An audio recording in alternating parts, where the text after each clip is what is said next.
Hi, my name is Saya Jackson, and this is Authentic Faith. It's a show where real people going through real challenges of a real life get to meet a real God who gives them real answers from a real book.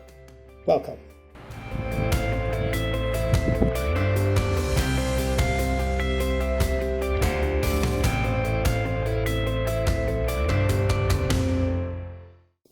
Have you ever felt boxed? Or a more common word is feeling stuck. Reaching the situation or station in life where something within you feels like, fine, I have the wherewithal to get to the next level, but for some reason you're just not moving. You're feeling stuck. You possess the potential, but you're not moving. This could happen when you're between transitions or even just while you're right inside a transition in itself. If that's true with you, then you're in good company, because the many people in the Bible and in life have been stuck. Matthew 24 verse 37, Jesus, when he was on the face of the earth, makes an interesting statement. He says, "For as it was in the days of Noah, so shall it be in the days of the Son of Man.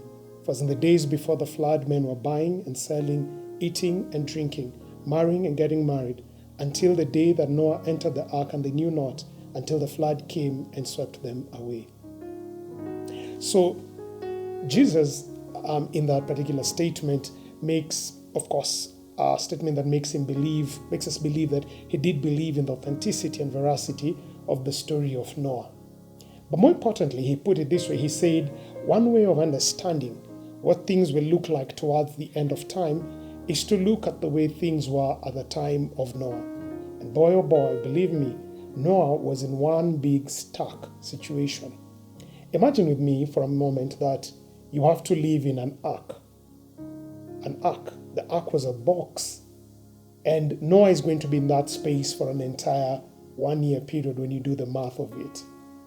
So I thought in this short series we'll be able to go through a couple of messages and see how Noah prepared to get into the ark, what Noah did while he was in the ark, and how Noah prepared to leave the ark. As a good example to be able to show us, especially we who I largely believe are living in the last day of time, we'll be able to navigate our stuck situations, whether it's economic, relational, emotional, spiritually. What do we do in the periods of life we feel stuck or lost in transition? But most importantly, how are we able to navigate those stuck situations in a way that helps us be able to prepare not only for the next level of success, but to prepare for the soon return of Jesus? If you will please, just go with me in whichever way you're reading the Bible, and from wherever you're reading it. I'm reading the book of Genesis chapter 8. I'm reading from chapter 6, not chapter 8. I'm reading Genesis chapter 6, and I would invite you to read with me from verse 14. This is God giving Noah the instruction to make the ark. And this is what the Bible says. "Make you an ark of gopher wood. Rooms shall you make in the ark, and shall pitch it inside and outside with pitch. And this is the fashion that you shall make the ark. The length shall be 300 cubits. The breadth shall be 50 cubits, and the height shall be 30 cubits. A window shall you make to the ark, and in a cubit shall you finish it above, and the door of the ark shall thou set in the side thereof. With lower, second, and third stores shall thou make it." Now, when we normally read this, we're like, pieces of detail. But let's just examine it a little bit more and see what it has to teach us about our stuck situations. So not only did Noah find himself in an ark, but he also made the ark as a result of obedience to God. So yes, I'm speaking to you who's feeling stuck in a situation you are so sure God led you and God brought you to it. And I know there's a temptation of feeling like, hey God, why did you get me up? How did you get me into this entire thing? I'm so super sure I followed you to the detail, and I'm feeling things are not moving. Maybe this series is really for you, or maybe it's for somebody who's holding back from fully obeying God because you feel like, I don't want to get stuck like it seems Noah got stuck. But let's look at it a bit more.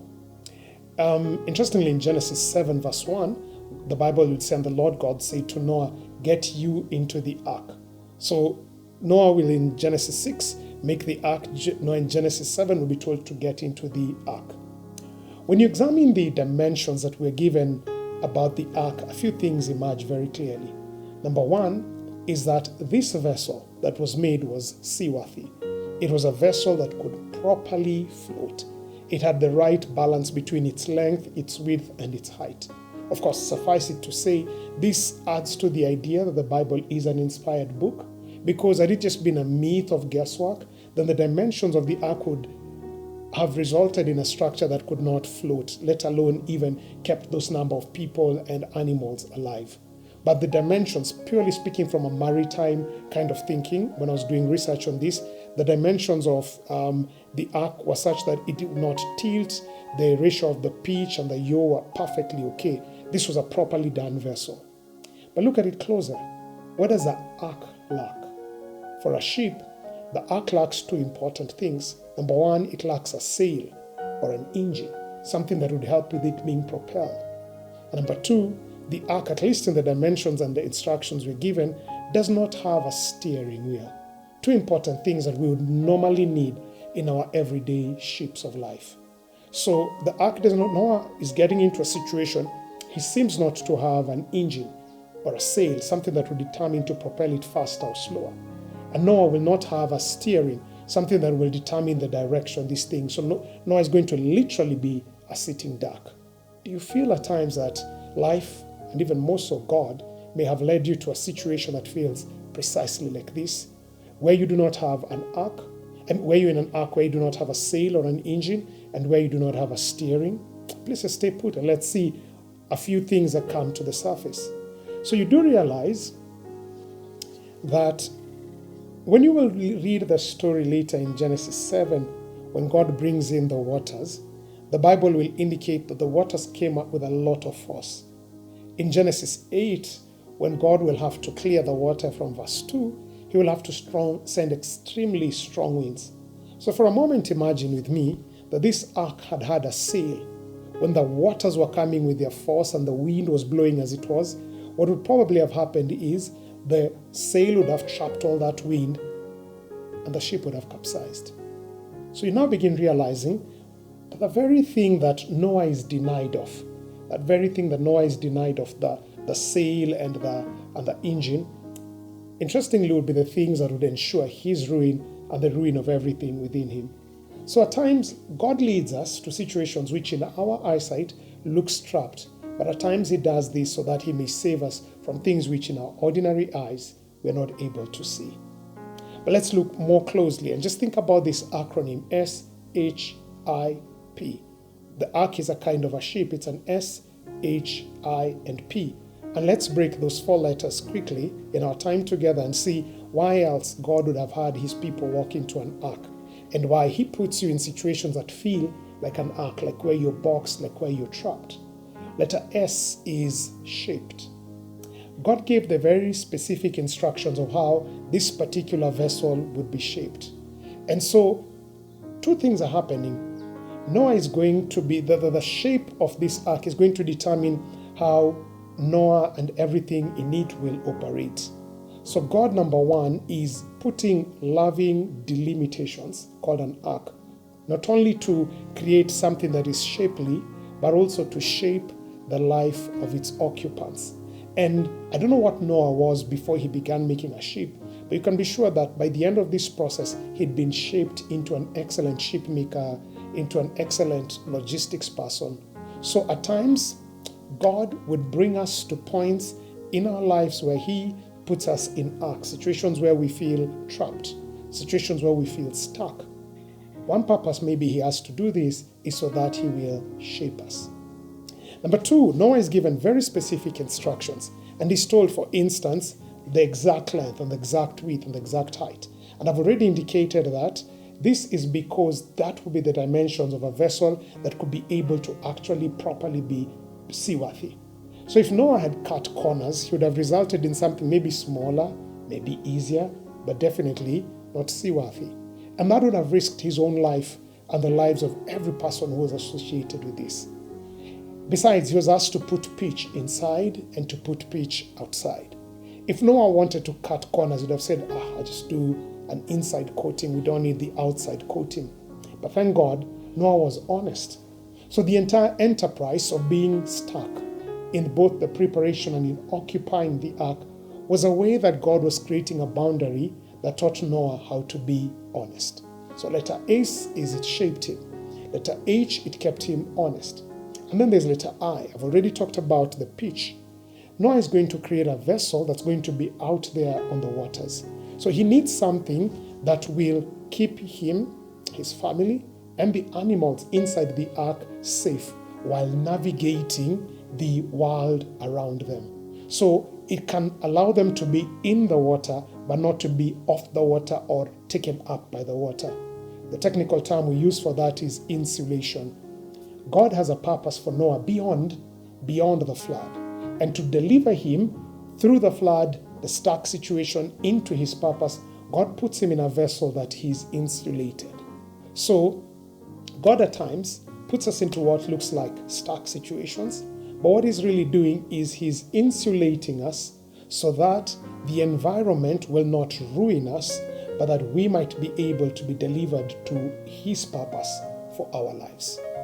And finally, is that word that you've heard me saying over and over, purpose. This ark now, when looked at this way, becomes a special utility vessel, which God has appointed for Noah and its occupants to navigate the storm and the season and situation of life while within. Fine, that particular situation may mean he will not have an engine, he will not have a steering, but for him to navigate the unique situation that he's about to get in this particular storm, God will have to deny him certain things to deliver him to his purpose. So similarly, God puts us in stuck situations so that through them he might be able to eventually convey us to his purpose for our lives. He told Jeremiah he knows the purpose he has for us, and those are purposes for good. In modern times, we don't build physical arks. We don't build boats of wood. In the respective transitions we are going through in life, first of all, the ones we have to experience, and as one who believes in the soon return of Jesus, as we prepare for that ultimate transition, which is to be with God very, very soon as he comes to take his people, God has given us a modern ark.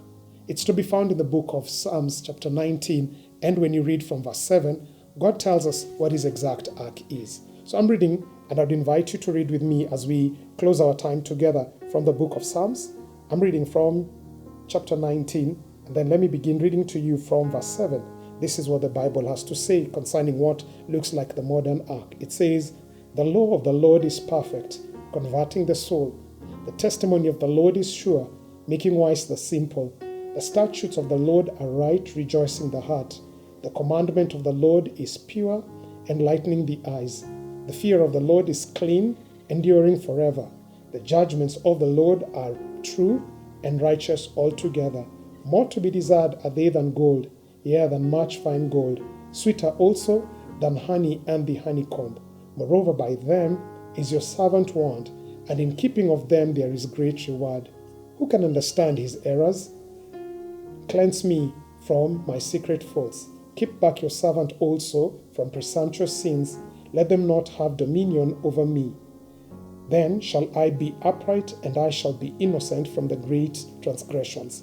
Let the words of my mouth and the meditations of my heart be acceptable in thy sight, O Lord, my strength and my Redeemer." David, in describing the role that God's law provides for our life, talks about a system of principles that shape us.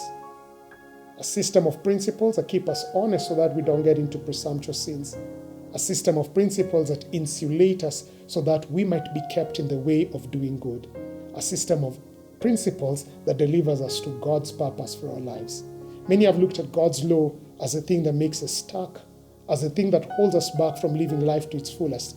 But when we really look at it, like Noah was given a boat without a sail and an engine that shaped him, kept him honest, insulated him, and delivered him to his purpose, God in these last days has given us his law, a system of principles to shape us, to keep us honest, to insulate us, and to deliver us to his purpose.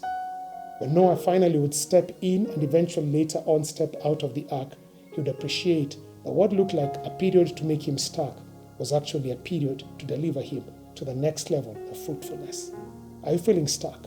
Please stay stuck with this season. Please stay stuck with this particular series as we go through many other dimensions. But for today, please appreciate that maybe your stuck situation is God's way to deliver you through a process that will shape you, keep you honest, insulate you, and eventually deliver you to His purpose for your life.